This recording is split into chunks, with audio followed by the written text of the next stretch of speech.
All right, we are going to look at a writing concept called races. Each letter stands for a different part of putting together sentences for in a body paragraph. We're going to take this little excerpt from Theodore Roosevelt's autobiography. Teddy Roosevelt was one of the presidents of the United States. So let's look at this example because this is how you will do your assignment this week is you will do it exactly like this example, but you will have a different piece of reading and then a different piece of writing to answer. So this excerpt is from his autobiography. So the first step that you would do once you get this assignment is you would read through the 3 paragraphs or however many paragraphs are in your excerpt to read.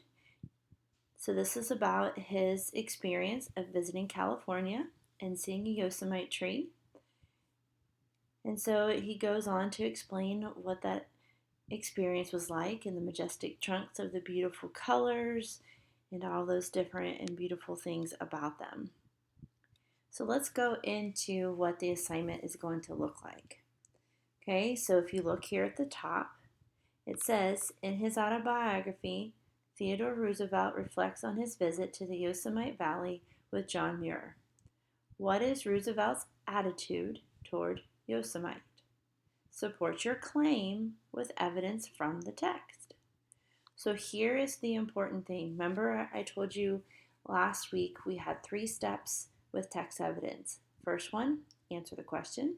Second, according to the article, give the article title with your evidence. And then third is to explain it. This is kind of taking that and making it a little simpler, showing you exactly what that should look like. So again, these are just more examples on how to use our writing and put things together.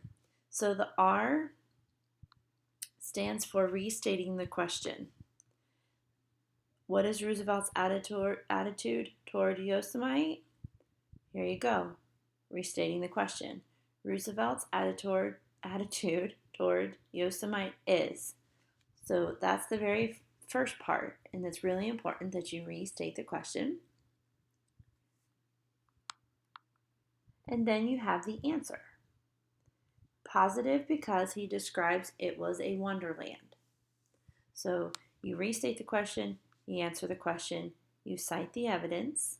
According to the excerpt from Theodore Roosevelt, an autobiography by Theodore Roosevelt, it states, so there's the citation of the article. And then they use a direct quote. Anytime you use the word states, it means that you are going to direct quote the information. For you, I want you to paraphrase as much as possible and not use direct quotes so that you can put the information into your own words. But the direct quote is, the next day we went down into the wonderland of the valley itself. So it's supporting the concept that he called it a wonderland. Do you see how they connect? Now you're going to explain that citation and a piece of evidence. This quote shows that Roosevelt feels positively about Yosemite. He also provides details about what he sees and hears while he is there. He describes the trees and birds in a positive manner.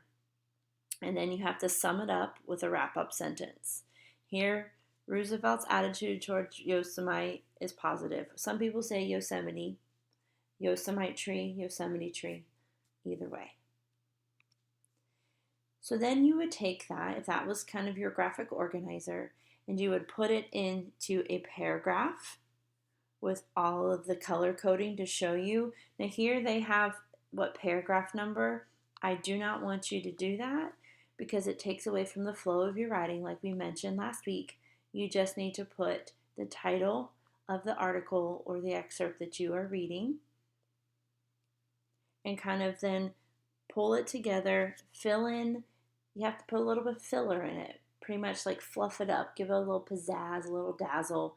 But that graphic organizer helps you to put all of that stuff into your paragraph so that you make sure you have everything that you need. But if you notice, this has a little bit more information than our graphic organizer because they had to add a little bit more for it to make sense. And then you take away the color coding so that it looks just like it would if you were writing it for an essay or for FSA, and this is how you use races to put everything together. So if you're off to the races, you're going to respond, restate the question, give the answer, cite your evidence, explain your evidence, and then sum it up with a sentence.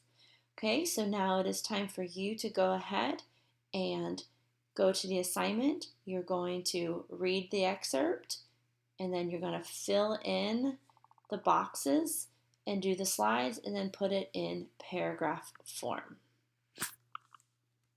Let me know if you have any questions. In this example, I will go ahead and drop that in to Schoology for you so that you have all of this if you would like. And it also has some teacher notes, which may be helpful for you in just being able to go back and not watch the video, but maybe just look at it by itself. So I will make sure to have that in a PDF form for you posted in Schoology where this assignment will be.